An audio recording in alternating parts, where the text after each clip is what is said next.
Bismillahirrahmanirrahim. Assalamualaikum warahmatullahi wabarakatuh. Terima kasih dan juga selamat sejahtera kepada semua anda yang berada.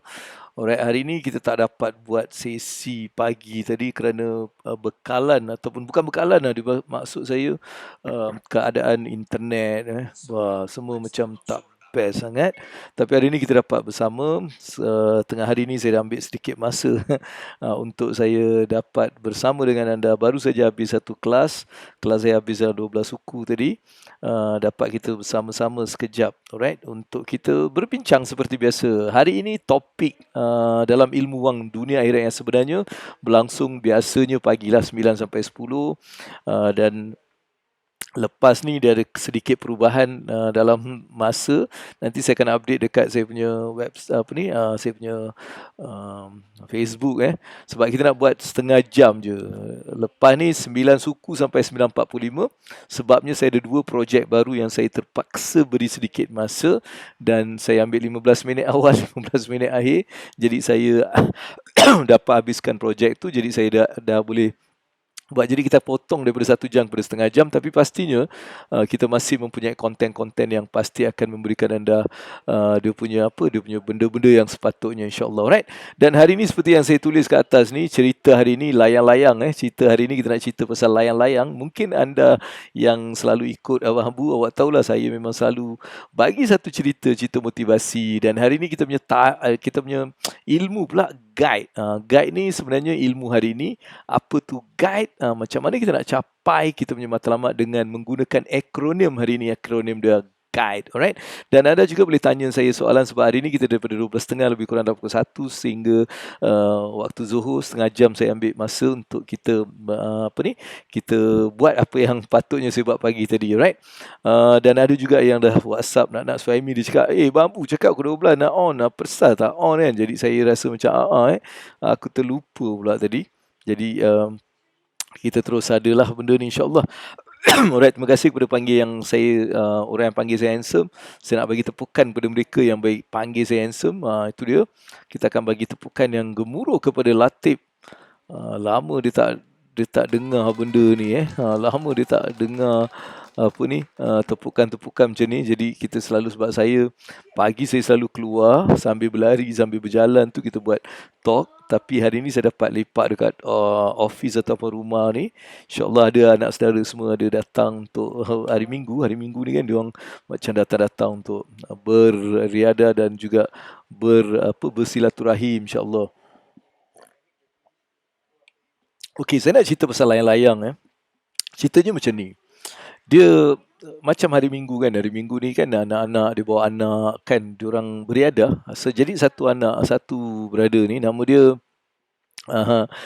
kita ambil contoh kat sini lah kita siapa Alright, kita ambil siapa ni? Kita punya, yes, Latif.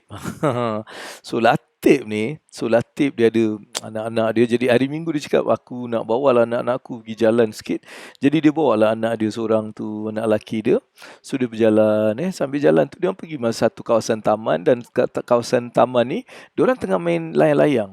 Jadi diorang tengah main layang-layang. Jadi anak dia pun cakap, ya, saya nak main layang-layang jugalah ya. Dia cakap macam tu. Jadi Latif pun cakap, okey lah, kau nak layang-layang mana? Pergi kat tempat yang orang jual layang-layang tu. Dia pun pilih lah layang-layang mana ni nak. Dia pilih warna hijau tu kan. Lepas tu dia corak-corak sikit, dia beli tali apa tu semua. Jadi bapa dia pun mengajar lah macam mana dia nak ikat apa semua. Dah ikat, so dia pun mula pergi kat tempat yang macam tempat orang main layang-layang tu. Memang besar kawasan dia, kawasan berangin. Jadi ayah dia pun mulalah. Ayah dia ni dulu kecil-kecil pun dia suka main layang-layang. Jadi dia cakap, Latif ni kan, dia suka main layang-layang. Jadi dia pun buat layang-layang, dia buat dan dia pun tarik, dia mula tarik. Jadi pelan-pelan layang-layang tu kan, bila kita tarik sikit-sikit dia mula naik. Jadi anak dia macam happy lah tengok, bestnya layang-layang dia naik. Lepas tu bapak dia kasih lah, tarik, kau tarik cepat, tarik. Jadi Latif pun bagilah anak dia tarik, dan anak dia gembira sangat sebab layang-layang tu dengan angin bagus, dia naik dan naik dah tinggi dah. So dia naik tinggi dan dia main, dia pusing, dia tarik tali tu, dia tinggi kan, dia main layang-layang tu. Jadi something yang macam seronok. Sampai satu masa nanti anak dia cakap, "Ayah, ayah, ayah, lain-lain tinggi lah ya. Kalau kita potong benda ni kan nanti dia lagi tinggi kan ya. Boleh tak kita potong ya? Nanti lagi dia tinggi. Kan ya, nak tengok ni dia tinggi." Jadi ayah pun dia cakap, "Okey, kau nak potong kan? Okeylah aku potong." So diorang pun potong ataupun putuskan tali yang diorang pegang tu. Jadi layang-layang tu dia makin tinggi, dia main naik-naik tinggi sikit, tapi sekejap je dia pergi tinggi, lepas tu dia dah mula bergoyang macam tu. Lepas tu akhirnya dia macam jatuh dan menjunam, dan cepat laju dia menjunam. Dia mula junam dan jatuh dekat satu tempat dekat depan sangat, jauh lah. Di atas bangunan tu dia jatuh. Jadi anak dia macam sedih lah. Dia tanya abah dia Latif kan. Dia tanya, "Abah, kenapa lain-lain tu jatuh, bah? Kan dia dah naik." Lalu lepas tu dia cakap, "Nak, itulah nak. Bila kita kontrol tadi, jadi layang-layang tu kita dapat kontrol. Jadi bila dia ada angin, dia tukar, kita tarik dia, jadi dia naik balik. Kita mula kawal dia sebab kita dah kontrol. Tapi bila kita putus tali, nanti dia habis, kita tak boleh nak kawal dia. Sebab tu dia terus hilang, dia terus jatuh. Dan dia tak boleh kawal dia sendiri, dia jatuh. Jadi anak dia pun rasa bersalah, dia rasa sedih sangat. Jadi itulah pengajaran yang kita nak belajar daripada layang-layang ni sebenarnya. Ramai kita ni kadang-kadang kita bila dah mula buat something dan sampai satu tahap kita rasa kita tak perlu lagi bantuan. Kita tak perlu lagi belajar, kita tak perlu lagi ilmu, kita tak perlu lagi orang-orang untuk membantu kita. Malahan kita melupakan mereka dan akhirnya mungkin kita nampak kita makin maju tapi akhirnya kita jatuh kecundang. Inilah yang berlaku kepada ramai orang yang meninggalkan orang-orang yang membantu mereka di awal permulaan mereka. Contohnya keluarga sendiri, isteri, anak, suami, emak, ayah. Benda-benda ni adalah satu benda yang perlu kita beri perhatian.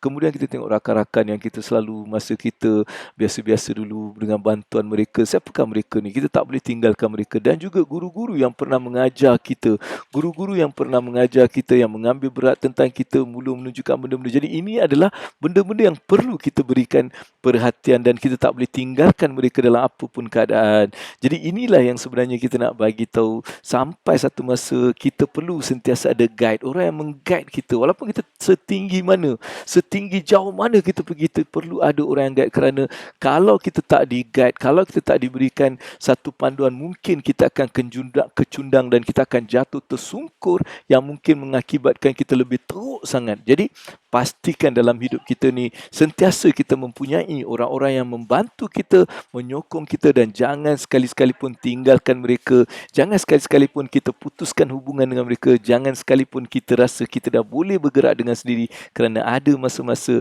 bila kita berada di tinggi sana, kita tak ada pengalaman, dan di situlah kita perlukan pengalaman orang yang pernah berada di situ, right? Jadi itu saja saya nak just sampaikan untuk kita punya layang-layang. Alright. Dan kita terus masuk ke lagi satu topik, iaitu guide. Apa tu guide? Guide yang kita nak cerita, right? Sebab dalam kehidupan kita perlu ada guide. Guide ni macam tadilah layang-layang tadi ada guide. So orang yang dia guide kan, dia guide. So dalam kehidupan kita, dalam kita mencapai matlamat kita, kalau kita ada matlamat, kita perlu menggunakan guide ni untuk membantu kita. Sebab apa pun kita buat, bila ada guide dia jadi mudah, betul tak? Bawa kereta ada guide mudah. Kita nak repair benda ada guide mudah. Kita beli barang baru, kita nak pakai dia bila ada guidance mudah. Kita pergi zoo, kita nak just berjalan-jalan kena ada guide. Kita pergi mana-mana pun guidance tu perlu kita ada. Jadi hari ini dalam kita nak mencapai matlamat kita perlu ada guide. Alright, dan inilah benda yang selalu ada pada orang-orang yang berjaya. Kalau mereka mencapai kejayaan yang luar biasa, tak akan berlaku tanpa ada guide yang betul. Kalau kita tengok setiap orang, tak kira lah dia ni ahli sukan ke, dia ahli politik ke, dia ahli perniagaan ke, dia ahli apa pun ahli ataupun apa pun, mereka ni ada orang yang guide mereka. Tak pernah kita tengok orang yang berjaya tanpa guide. Even Nabi Muhammad sallallahu alaihi wasallam, Allahumma salli ala Sayyidina Muhammad, juga di-guide. Di-guide oleh Jibril alaihi salam, di-guide oleh Allah Subhanahu taala supaya Nabi ada guidance. Jadi walau apa pun, kalau Nabi kita sendiri memerlukan guidance, apakah kita kita ni kan. Jadi jangan kita mula melakukan sesuatu tanpa guide. Jadi apakah 5 benda yang sebenarnya dilakukan ataupun digunakan oleh orang-orang yang berjaya dalam kehidupan mereka? Jadi saya nak menggunakan buku hitam saya. Bukan ilmu hitam, ada buku hitam. So dalam buku hitam ni aku conteng banyak benda, dan hari ni aku conteng pasal getting guide. Macam mana kita nak gunakan istilah guide ni ataupun akronim guide ni dalam kehidupan kita untuk mencapai matlamat kita, alright? Jadi saya nak just start dengan G. Apa tu G? Hari ni kita mulakan gunakan balik benda ni. Alright, G So itu adalah yang pertama sekali. Saya nak just letak apa itu G. Alright, G adalah get started. Ini benda sangat penting, babe. Sebab ramai orang dalam kehidupan mereka nak banyak benda tapi dia tak mula. Mereka tak get started, kan? Tak get started. Nak capai benda tapi tak mula. Ilmu, dia pergi belajar tu, belajar ni. Guru tu belajar, guru ini 10,000 ni, 5,000 ni, 15,000. Dia bayar, dia banyak ada ilmu yang banyak tapi dia tak get started.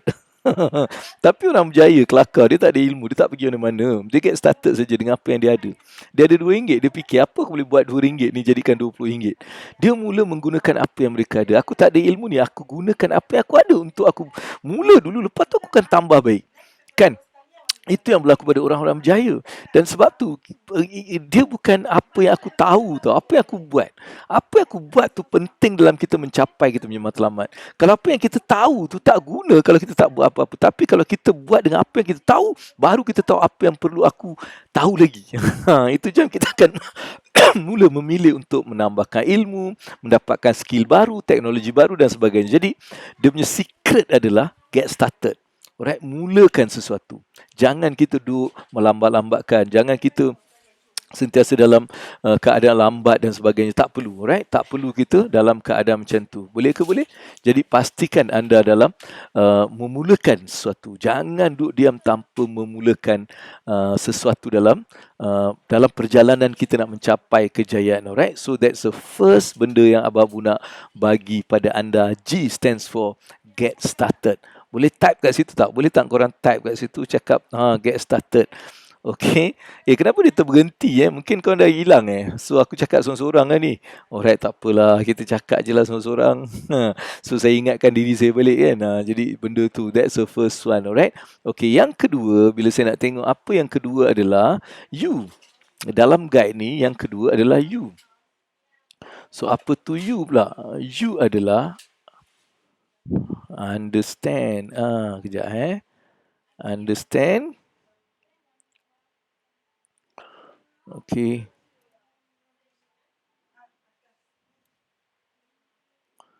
Ini penting lah, babe. Sebab kadang-kadang kita tengok kenapa ramai yang sebenarnya macam dalam keadaan susah ni, sebab dia tak faham apa yang dia perlu tau. Kan, dalam nak mencapai kekayaan ataupun kejayaan dalam apa pun kita buat, kita kena faham apa yang works for me, apa yang actually sesuai untuk diri aku. Kan, dia bukan kita ni buat benda yang tak sesuai dengan diri kita. Ramai orang cuba mencari ilmu tau. Dia cari ilmu, dia main masuk je. Kalau dia masuk, dia bayar. Dia cakap dia nak berjaya dalam pelaburan. Dia masuklah ke pelaburan. Bayar banyak-banyak. Tapi sebenarnya, itu bukan benda yang perlu untuk dia. It doesn't work. Sebab apa? Dia mungkin belum ada simpanan. Dia masih lagi dalam keadaan hutang banyak. Dia mungkin tak ada satu cara untuk menguruskan perbelanjaan. Jadi ini menyebabkan ramai orang yang akhirnya kecundang. Sebab apa? Mereka tak faham apa yang works for them. Apa yang sebenarnya mereka perlu lakukan. Benda ni tak ada. Jadi jangan kita mula buat kerana orang tau. Jangan ikut orang. Orang tu buat tu sebab itu mungkin apa yang dia perlu. Apa yang dia tahu. Yang kita ni ikut orang ni kenapa? So duduk, understand what's work for you. Dengan keadaan awak sekarang ni. Dalam ilmu yang awak ada. Dengan duit yang awak ada. Apa yang patutnya awak mulakan? Apa yang perlu awak dapatkan? Apakah ilmu yang awak rasa awak perlu ketika ini? Jangan mengikut orang kerana hanya mungkin, program ni popular lah, babe. Sebab apa? Semua orang yang masuk program ni dia berjaya. Tapi bila kita masuk dengan tak memahami sama ada benda tu perlu untuk kita, akhirnya kita kecewa. Ramai orang yang kecewa setelah mereka membayar duit yang banyak untuk menyertai sesuatu program kerana mereka tak faham sama ada program ni boleh tak work for them. So, satu secret orang-orang yang berjaya tu, orang-orang yang kaya, dia tahu apa yang works for them. Apa benda ni dia work for them tak? Kalau aku buat ni dia work tak for aku ataupun untuk matlamat aku, baru dia akan mula masuk ke dalam benda yang benda tu. Dia bukan hanya just like macam dengan menghinzir buta lah dalam istilah, takkan dia bukan macam tu. Dia mula faham, dia mula cuba fahamkan sama ada benda ni is work for me not. Kan? Sebab kita boleh tahu keadaan kita, kan? Aku nak masuk saham, tapi bila pergi aku baru tahu, aku kena ada duit dalam 10,000 lah. Sekarang aku hutang 10,000. Jadi ramai orang yang tertipu dengan benda-benda macam ni. Jadi saya nak anda sentiasa dalam keadaan yang memahami bahawa awak perlu faham apa yang perlu untuk awak. Sebab inilah apa yang digunakan untuk oleh orang-orang kaya. Okey. Ketiga adalah I. Alright, I ni quite important dalam kita nak mencapai sesuatu. Awak tak perlu terus nak buat benda tu dalam masa yang singkat. I ni stands for, okay. Sekejap okay. Improve. Ini benda yang saya nak just like introduce pada anda semua. Jadi awak ambil istilah kita nak jadi lebih baik daripada semalam, kan? Lebih baik daripada semalam. Alright, apa tu? Improve 1% a day. Improve 1% a day on certain thing that you choose. Alright, ini kaedah dia. Bukan kita pergi 3 hari seminar kita boleh ubah benda. Tak boleh, babe. Awak kena mula ambil pendekatan untuk, okay, aku mula ubah benda ni 1% je. 1% satu hari, 1% satu hari. Kan baru awak akan mula nampak konsistensi dan awak akan mula buat secara berterusan. Kalau tak, awak cakap nak ubah benda 3 hari, aku buat semua, lepas awak tak buat 3 tahun. Ini berlaku pada ramai orang semangat yang membabi buta. Ramai orang yang semangat membabi buta, tapi akhirnya mereka tak ke mana-mana. Right? So, improve 1% and one thing. Pilih yang mana. Okay, aku perlu skill kewangan. Jadi aku improve 1%. Hari ni aku improve bahagian macam mana aku nak berbelanja. Aku improve. Okay, lama tak boleh lah, aku nak tambah lagi sikit, tambah lagi sikit, tambah lagi sikit. So, improve 1%. Just a day, 1% a day dalam benda yang kita nak. Alright, itu cara dia. Bukan kita boleh berubah dengan semangat. Aku nak ubah benda ni. Baru balik seminar yang bayar mahal. Balik je, aku nak. Tak. 2 hari semangat, 3 hari semangat. Hari keempat dah tak ada semangat lagi. Dah mula memaki pula orang yang ajar.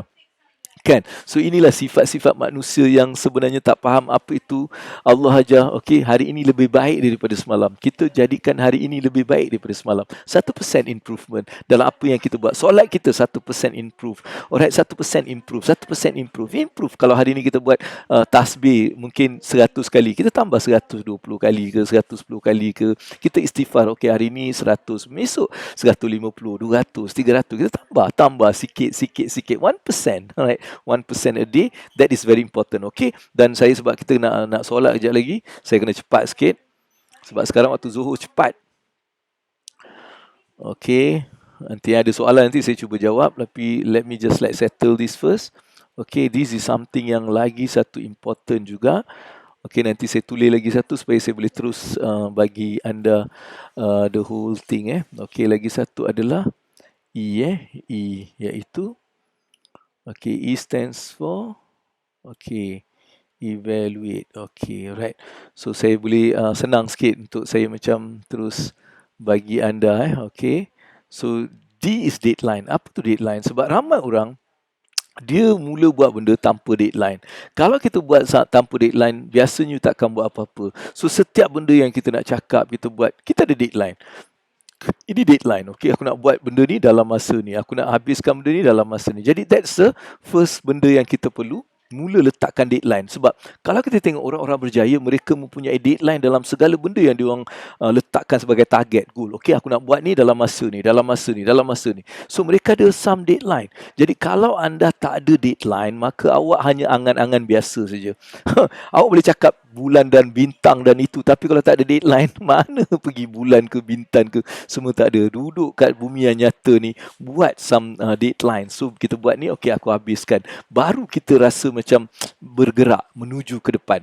Alright, dan ditambah dengan evaluate. Sebab ramai orang tak pernah evaluate. Saya tanya diri awak, Kan daripada tahun 2021 ni, daripada Januari sampai, ada tak perubahan yang awak nampak dalam hidup awak, dalam kewangan awak, dalam apa saja? Ramai tak ada. Sebab apa? Dia tak evaluate.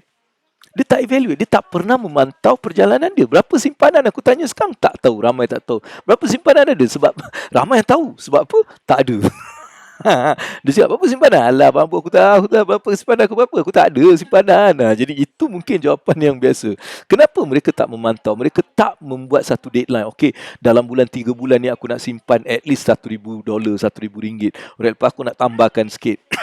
Tak ada. Lepas tu, bila kita dah set, tak pula memantau. Dan 6 bulan boleh tengok, aku dulu cakap nak simpan RM1,000. Tak simpan-simpan lah. Apa yang aku nak buat? Jadi ini juga menjadikan ramai orang yang dalam kehidupan yang macam just cakap saja, right? Dia tak ada guide. Jadi dapatkan guide untuk mengguide anda. Dalam kewangan, awak tak perlu pergi mana-mana, awak tak perlu nak cari siapa-siapa, cari Abang Ambu. Saya, insya-Allah, alright, dengan izin Allah, pastinya saya akan boleh membantu anda untuk bagi guide yang terbaik, insya-Allah, right? So itu sajalah untuk hari ini. Okey, ini ada soalan ni, kejap. Apa syarat nak upgrade 1%? Syarat dia engkau memang niat untuk nak upgrade, nak memperbaiki diri kau. Dia macam ni, hari ini lebih baik daripada semalam. Itu je syarat dia. Hari ini lebih baik daripada semalam. Apa satu benda yang aku nak memperbaiki pada hari ini? Itu je syarat dia. Alright, tak ada syarat banyak-banyak. Alright, okey. Apa harus buat kalau selalu terlepas deadline? Tumbuk muka kau, tumbuk.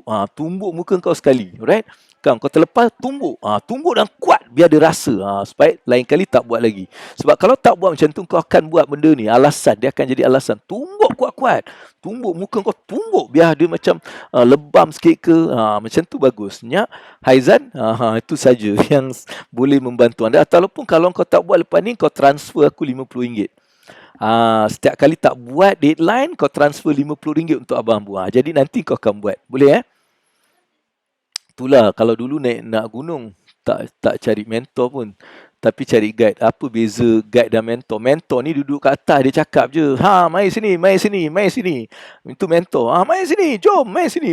Macam nak main? Kau buatlah kau sendiri. Apa kau buat? Kau main sini. Tu mentor. Guide ni, tolong main. Ikut aku. Dia akan bawa kita, ikut. Naik, cepat ikut. Itu guide. Dia akan tengok je, nanti kau jatuh ni, cepat. Guide. Itu bezanya mentor dengan guide. Mentor ni dia tak akan ada dengan awak untuk guide awak. Dia akan ada kat atas, dia cakap, meh. Jom, aku dah kat sana ni. Meh. Tapi ramai ni, dia tak ada guide, jadi mereka akan jatuh. Sebab tu cari guide, mentor ni untuk kita nak tengok, okey, ini kita dapatkan mungkin some advice, whatever tu je. Tapi guide inilah yang sebenarnya sudah mempunyai pengalaman. Dia dah banyak kali turun naik. So, dia boleh bawa orang tu. So, itu difference di antara guide dengan mentor, right? So, itu sajalah daripada Abang Ambu, insya-Allah. Untuk hari ini, kita nak berhenti. Mudah-mudahan, saya doakan kita akan terus dapat bersama dalam setengah jam, 30 minit saja lepas ni. 9 suku hingga 10.45 setiap hari dalam rancangan Ilmu Wang Dunia Akhirat. Assalamualaikum warahmatullahi wabarakatuh. Best. Kalau suka benda ni, share dengan orang lain. Kalau suka, tulislah apa pelajaran yang awak dapat dalam komen, insya-Allah, right? So, itu saja, sehingga kita berjumpa lagi esok. Assalamualaikum warahmatullahi wabarakatuh. Best.